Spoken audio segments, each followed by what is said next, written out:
Hello दोस्तों, कैसे हो आप सब। फाइनेंस बिल 2022 जो कि क्रिप्टो टैक्स को लेके काफ़ी चर्चा में रहा, फाइनली कल शाम को 5 बजे पास हो गया है वो लोकसभा के अंदर। और इसकी जो कंफर्मेशन है लोकसभा के ट्विटर हैंडल ले लो या डिफरेंट डिफरेंट न्यूज़ चैनल पे ऑलरेडी आपको मिल चुकी होगी। लेकिन क्रिप्टो टैक्स को लेके जो उम्मीद की जा रही थी कि शायद कुछ रियायत मिले, इंडस्ट्री के अंदर ये बात लगातार छिड़ी हुई थी, तो उसकी बात लगता है गवर्नमेंट ने अनसुनी कर दी है। और रियायत की बात तो छोड़ो, यहाँ पे और स्ट्रिक्ट कुछ निकल के आया है जो आपको समझना और जानना बहुत ज़रूरी है अगर आप डेली की ट्रेडिंग कर रहे हो। यहाँ पे जो सम इंपॉर्टेंट मोटा मोटा 4 पॉइंट निकल के आए हैं, जिसके अंदर से सबसे पहला पॉइंट है 30% flat tax on every profit.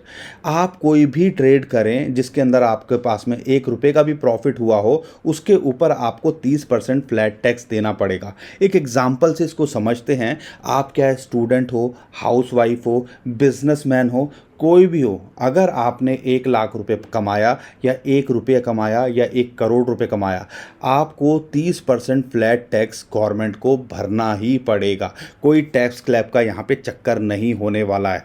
और आप में से बहुत सारे लोग हमसे ये कॉमनली पूछते हैं कि सर क्रिप्टो से क्रिप्टो में हम ट्रेड कर रहे हैं, हमने आईएनआर में तो कन्वर्ट किया नहीं और हमें प्रॉफिट हुआ, जैसे हमने बिटकॉइन यूएसडीटी में किया और यूएसडीटी खुद एक क्रिप्टो है, तो हमने तो आईएनआर के अंदर लिया नहीं, तो उस पर क्या हमें 30% टैक्स देना पड़ेगा। दोस्तों यहाँ पे जो बात निकल के आ रही है, कोई भी आपने ट्रांजैक्शन की हो, अगर उसके अंदर आपको प्रॉफिट हो रहा है, क्या है वो बिटकॉइन इथीरियम के पेयर हो, बिटकॉइन के पेयर में हो, इथीरियम के पेयर में हो, यूएसडीटी के साथ में हो, आईएनआर के साथ में हो, आपको हर प्रॉफिट के ऊपर 30% फ्लैट टैक्स देना पड़ेगा। अब यहाँ पे सबसे बड़ा कॉमन सवाल आता है कि रेट कैसे डिसाइड होगा। अब यहाँ पे आपने बिटकॉइन और इथीरियम के अंदर पेयर में ट्रेड किया, या बिटकॉइन डॉट में किया, या बिटकॉइन यूएसडीटी में किया। अब वहाँ पे डिफरेंस तो रहता है ना, जो इंटरनेशनल रेट है या हमारे इंडियन एक्सचेंज का रेट है वो अलग होता है, और बिटकॉइन यूएसडीटी का जो पेयर है या बिटकॉइन इथीरियम का हम पेयर में ट्रेड कर रहे हैं, उसके अंदर कैसे जो है हम रेट को डिसाइड करेंगे। इसके लिए अगर आप आरबीआई की वेबसाइट पे जाओगे तो एक्सचेंज रेट वहाँ डेली के होते हैं, और उसके हिसाब से उनकी वेबसाइट पे जाके आपको वहाँ से रेट लेना पड़ेगा और आपको कैलकुलेशन वहाँ पे करनी पड़ेगी हर ट्रांजैक्शन की। दूसरा पॉइंट जो है 1% टीडीएस ऑन एवरी ट्रेड, जो कि इंप्लीमेंट होने वाला है जुलाई ऑनवर्ड से। ये तो जो होगा 30% फ्लैट टैक्स अगले हफ्ते, या आप कह लीजिए 1 अप्रैल से चालू हो जाएगा। लेकिन जो 1% टीडीएस लगेगा हर ट्रेड के ऊपर, वो चालू होगा जुलाई ऑनवर्ड से। अब 1% जो टीडीएस है वो आप जब अपनी आईटीआर भरोगे, इसको यहाँ पे क्लेम भी कर सकते हो अपने स्लैब के हिसाब से। लेकिन यहाँ पे जो डेली ट्रेडर हैं, आप समझ लीजिए उनके लिए बड़ा टफ हो जाएगा। किसी के पास 1 लाख रुपए हैं और उसने अगर 10-20 ट्रेड लगा दिए, तो समझ लीजिए 10-20% तो ऑलरेडी उसका जो है फंड ब्लॉक हो गया, जो कि वो बाद में क्लेम करता फिरे ना फिरे। तो एक तरह से डेली ट्रेडिंग तो यहाँ पे ख़त्म होती दिख रही है। दूसरा जो पॉइंट है वो भी जो है काफ़ी बड़ा डिस्करेजिंग करने वाला है, खासकर अगर मैं बात करता हूँ माइनर्स की। या आप कोई भी ट्रेड कर रहे हो, अगर आपने जैसे कई लोग बिजनेस की तरह लेते हैं बिटकॉइन क्रिप्टो करेंसी ट्रेडिंग को, तो आपकी बिजली खर्च होती है, आपका मैन पावर लगती है, आपका इंफ्रास्ट्रक्चर लगता है, लैपटॉप नया खरीदते हो, कुछ भी खरीदते हो, तो ये सारी चीज़ों को आप एक्सपेंसेस को एडजस्ट नहीं कर सकते। आप सिर्फ जो आपने बाय किया है उसी को वहाँ डिडक्ट करोगे, उसके अलावा कोई भी नई डिडक्शन यहाँ पे कंसीडरेशन में नहीं होगी। चौथा पॉइंट जो है, जो कि सबसे ज़्यादा डिसपॉइंट करने वाला यहाँ पर है, वो है नो लॉस सेट ऑफ।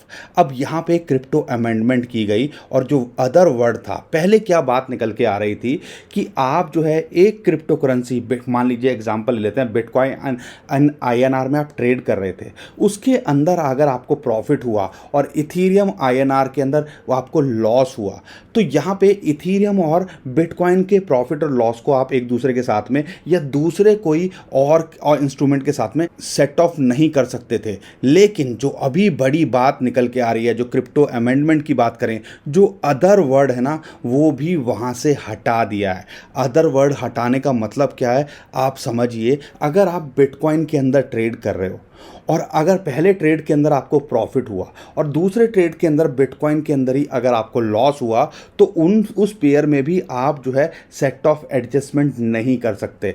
यानी कि अगर प्रॉफिट हुआ तो आपको 30% टैक्स देना पड़ेगा, अगर आपको लॉस हुआ तो भैया वो आपका है। अमूमन ये केस होता है जब आप जो गैम्बलिंग के लॉज होते हैं उसके अंदर ये इम्प्लीमेंट होता है। और ये जो लॉ बनाया गया है उसके हिसाब से तो लग रहा है कि गवर्नमेंट जो है डिस्करेज करना चाहती है, लोग जो है क्रिप्टो करेंसी के अंदर ट्रेड ना करें अगर होल्ड कर रहे हैं। क्योंकि अगर ऐसे लॉ होगा, आप सबको पता है जो लोग हैं खासकर एक्सचेंजेस की बात भी करें, उनका भी यही कहना है कि ये इससे लोग डिस्करेज होंगे और बहुत सारे लोग ट्रेडिंग छोड़ भी देंगे और बहुत सारे लोग होल्ड कर रहे होंगे या दूसरे इंटरनेशनल एक्सचेंजेस पे चले जाएंगे या जो डिसेंट्रलाइज प्लेटफॉर्म है उस पर जाके यूज़ करेंगे।